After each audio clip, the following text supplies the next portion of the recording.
I think what we want to talk about today is the notion of partnership, short-term, long-term, and when do you also start to decide, do I build my own thing or do I partner? When do you partner? Why do you partner? When do you build yourself? We looked at this, our strategy and our business model, and what you see by doing this broad business financial platform is we've got 14 product categories. So if we try to build everything ourselves, there would be enormous stretch. Does this partner have strategic conflicts, or can it last for a long time?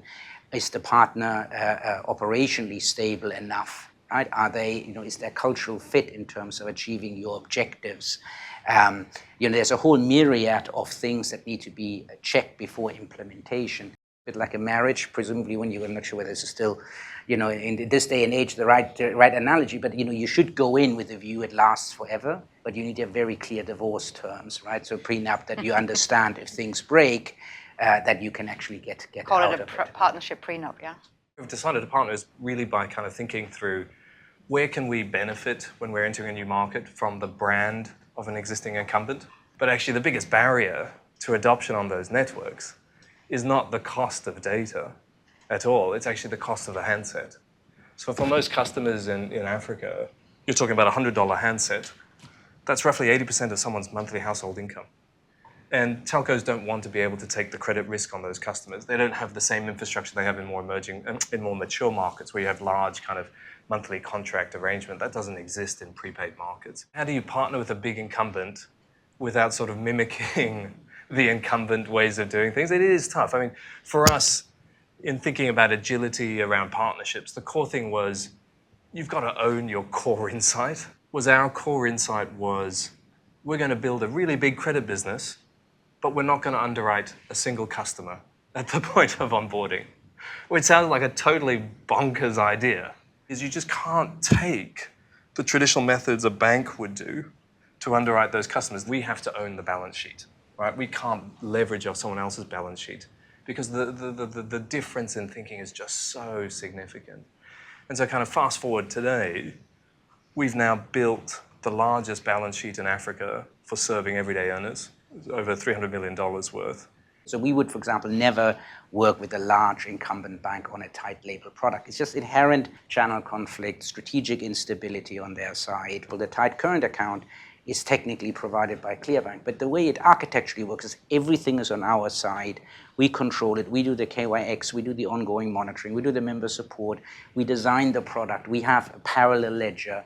And effectively, you think of the platform, below it there's an adapter, and that goes to Clearbank. You need to be very, very clear what things you need to control and make sure that you can actually innovate, change things within that, and have then the infrastructure to execute about it. We decide who gets onboarded.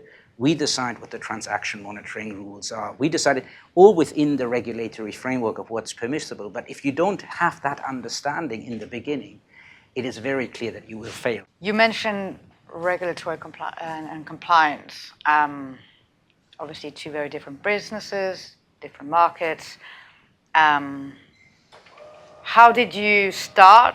Did you partner? Did you not? What did you partner with? Similar question from an architectural perspective on the banking side. I'm curious to understand, in both your companies, how did you approach that? And did you build anything in-house, or did you find a partner that could service all your markets, or did you have to go into individual markets? I think for us, the biggest shift, though, was do you think about regulation and investing in regulation as an overhead? Or do you start to think about it as a kind of a core competency of the business and a differentiator? This is an area that we will win on and succeed on by investing more than others will.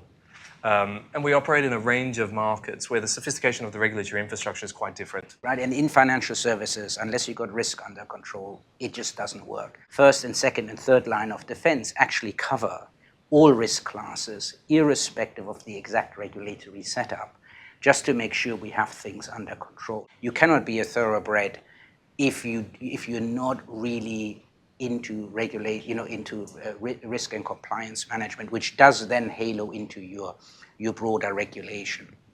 Part of that is that you have the right ethics.